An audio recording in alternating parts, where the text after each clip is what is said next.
Assalamualaikum warahmatullahi wabarakatuh. Sebelumnya perkenalkan, saya Akmal Antira Makarim, mahasiswa Magister Sains Manajemen Fakultas Ekonomi dan Bisnis Universitas Gadjah Mada. Pada kesempatan kali ini, saya akan presentasikan proposal tesis saya yang berjudul Determinan Niat Membeli Sepeda Motor Listrik di Indonesia dengan Sensitivitas Harga sebagai Pemoderasi. Dengan proposal yang disusun di bawah bimbingan Bapak Bayu Aji Haritejo, SE, MM, MSc, PhD. Baik, kita akan langsung ke slide berikutnya.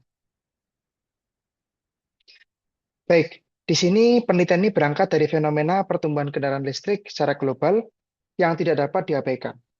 Penjualan ini kendaraan listrik di seluruh dunia tumbuh dari sekitar 23 juta pada tahun 2019 menjadi sekitar 59,5 juta unit pada tahun 2025, dengan pangsa pasar yang naik dari 2,5% menjadi sekitar 20%. Yang lebih menarik, kendaraan roda 2 dan roda 3 justru menjadi kategori paling terlistrifikasi di dunia. Sekitar 15% penjualan globalnya sudah berbasis listrik pada tahun 2024. Di Indonesia sendiri, sektor transportasi menyumbang sekitar 23% dari total emisi karbon nasional, sehingga elektrifikasi kendaraan menjadi instrumen strategis yang penting untuk dekarbonisasi.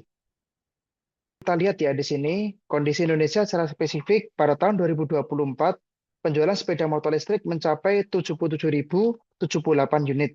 Sementara sepeda motor konvensional terjual sebesar 6,3 juta unit sekian-sekian. Artinya pangsa pasar sepeda motor Indonesia itu baru sekitar 1,2% dari total penjualan motor nasional.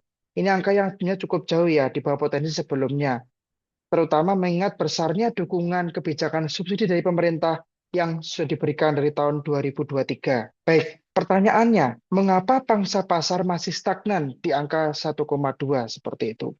Survei dari Litbang Kompas dan Gaikindo menemukan bahwa 54,9% responden belum berminat terhadap kendaraan listrik dan hanya 19,9% yang menyatakan berminat membeli sepeda motor listrik secara spesifik. Ini menunjukkan adanya attention-intention gap yang nyata, yaitu celah antara potensi minat dan konversi menjadi pembelian aktual.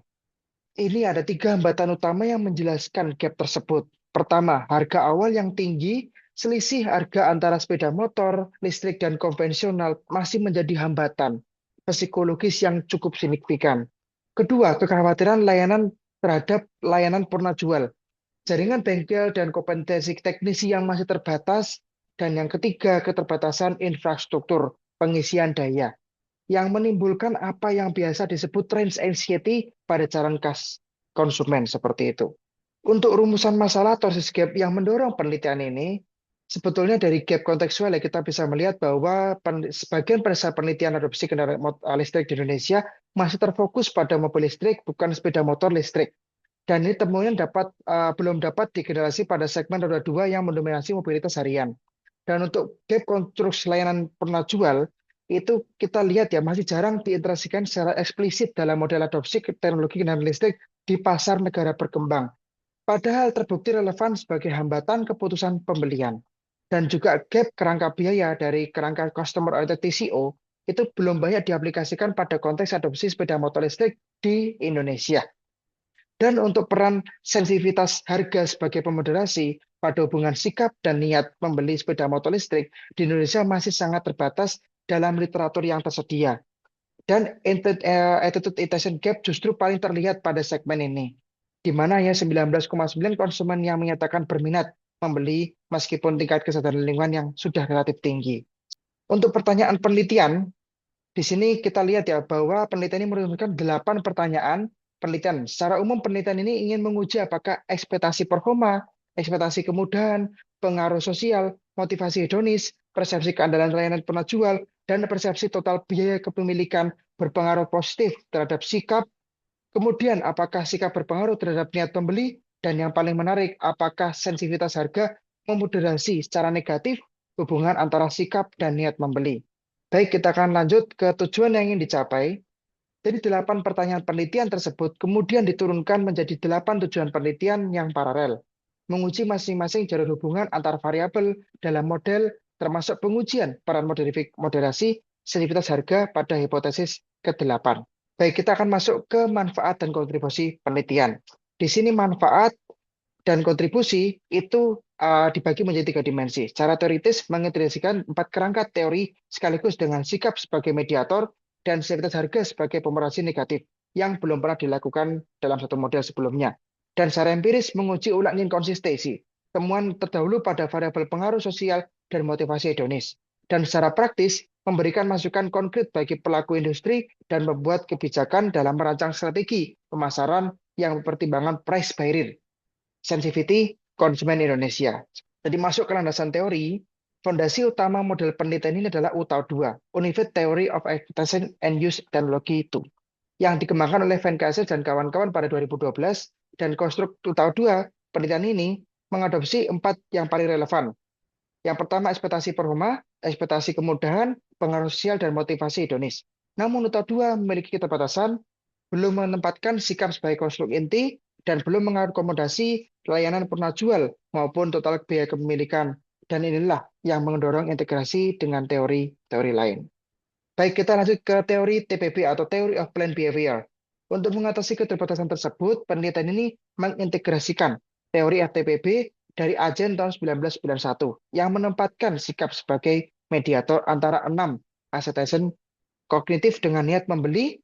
Integrasi TPP dan UTAUT ini sebetulnya meningkatkan kemampuan model dalam menjelaskan niat membeli kendaraan listrik sebagaimana ditujukan dalam studi Yegin dan Ikram 2022, serta Bowman dan kawan-kawan 2024. Baik, kita lanjut ke Automotive Service Performance. Di sini teori ketiga ya, dari Sherif dan kawan-kawan pada tahun 2020.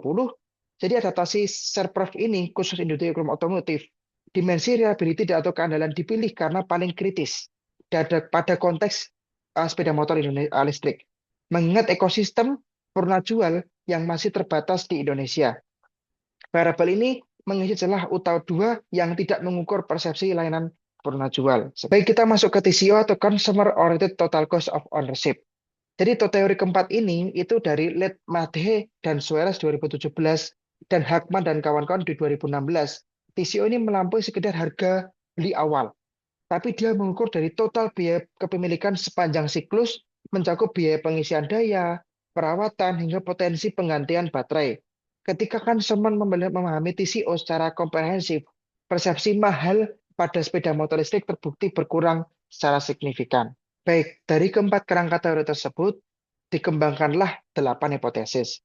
Dari H1 sampai H6 menyatakan bahwa ke-6 antecedents, ekspektasi performa, ekspektasi kemudahan, pengaruh sosial, motivasi hedonis, keandalan layanan purna, dan juga persepsi CCO, masing-masing berpengaruh positif terhadap sikap calon pembeli sepeda motor listrik. Dan H7 dari sikap dan niat pembeli ini menyatakan bahwa sikap berpengaruh positif terhadap niat membeli juga. Dan yang terakhir, dari H8 peran moderasi sensitivitas harga yang merupakan novelty utama penelitian ini mengatakan bahwa sensitivitas harga memoderasi secara negatif hubungan antara sikap dan niat membeli. Artinya meskipun konsumen memilih sikap positif, jika sensitivitas harga mereka tinggi, maka konversi ke niat membeli akan melemah seperti itu. Baik, kita masuk ke model penelitian di sini. Model penelitian yang diusulkan dapat dilihat pada slide ini, teman-teman semuanya. Terdapat 6 antecedent yang berpengaruh terhadap sikap, sikap yang berpengaruh terhadap niat pembeli, dan sensitivitas harga sebagai pemerhati negatif pada jalur tersebut. Model ini diadaptasi dari Penkates DKK 2012, Agen 1991, Serif DKK 2020, Letmathe Suarez 2017, serta Buto DKK 2022. Baik, kita akan masuk ke desain penelitian. Di sini secara metodologis, penelitian ini menggunakan paradigma positivistik dengan pendekatan deduktif, metode kuantitatif, horizon waktu cross-sectional, dan dianalisis menggunakan PLSM dengan bantuan Smart PLS 4.0. Kita masuk ke populasi sampel dan pengumpulan data. Jadi di sini populasi penelitian adalah konsumen pengguna sepeda motor konvensional di Indonesia yang belum memiliki sepeda motor listrik, namun mengetahui keberadaan di pasar atau di wilayah sekitar mereka tempat tinggal. Teknik sampling yang digunakan adalah purposive sampling karena penelitian ini membutuhkan responden dengan karakter spesifik. Data akan dikumpulkan melalui kuesioner daring menggunakan Google Form, diawali dengan pertanyaan penyaring, lalu dilanjutkan pengukuran variabel menggunakan skala Likert 1 sampai 5. bias metode umum atau common bias method. Jadi common method bias ini merupakan bias yang muncul karena kesamaan metode pengukuran, bukan karena hubungan substantif antar variabel, tapi karena dikumpulkan data tersebut melalui satu kuesioner dan satu periode waktu. Peneliti ini menerapkan pengenalan prosedural dan statistik seperti itu. Jadi dengan menguji ini ya nilai FIF melalui Smart PLS, jika seluruh nilai FIF di bawah 5, bias metode umum dianggap tidak menjadi masalah yang cukup serius seperti itu. Baik, kita akan masuk di ukuran sampel di sini. Jadi kita menggunakan ini ya stand times rules dari Smart PLS dan dari Haier et al dan kawan-kawan 2022, yaitu 10 kali jumlah indikator pada konstruk dengan jalur masuk terbanyak. Di sini ada 37 item dikali 10 sesuai dengan 10 times rules tadi, itu dengan sampel di angka 370 responden seperti itu. Baik, kita akan masuk ke definisi operasional. Baik, sekarang kita akan masuk ke slide definisi operasional kita. Pertama adalah ekspektasi performa. Di sini ya kita bisa lihat bahwa ada beberapa pernyataan dari PE1 sampai PE4 seperti itu. Lanjut nomor 2, dari ekspektasi kemudahan. Di sini ada 4 pernyataan EE1 sampai EE4. Lanjut kita pengaruh sosial di sini ada 4 pernyataan dari SI1 sampai SI4. Lanjut kita motivasi hedonis. Di sini juga ada 4 ya pernyataan dari HM1 sampai HM4. Lanjut berikutnya dari persepsi kendala layanan purna jual.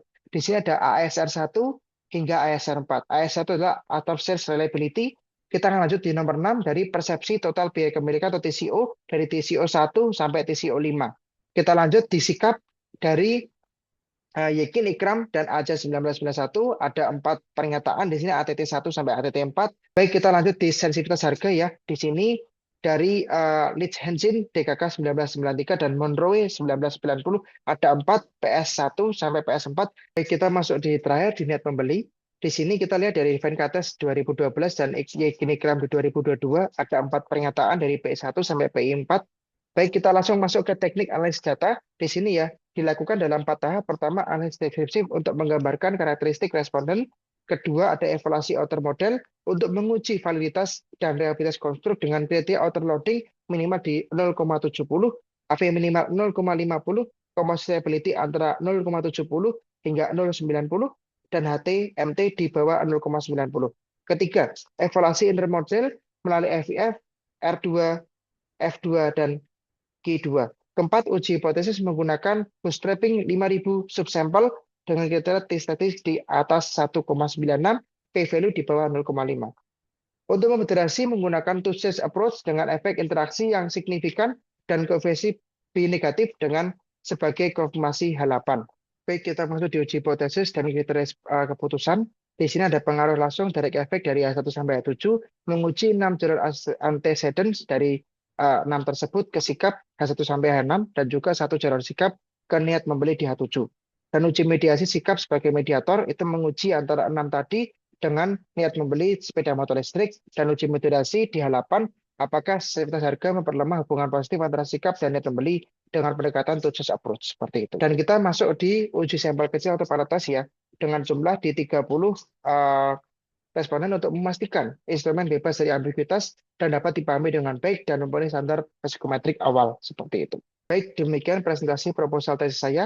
Kesimpulannya, penelitian ini mengajukan model integratif dengan 8 hipotesis, 6 antecedents yang berpengaruh terhadap sikap, sikap yang berpengaruh terhadap niat pembeli, dan sensitivitas harga sebagai pemerhati negatif yang diuji menggunakan PLSM di konteks pasar sepeda motor listrik di Indonesia. Terima kasih dan sampai jumpa.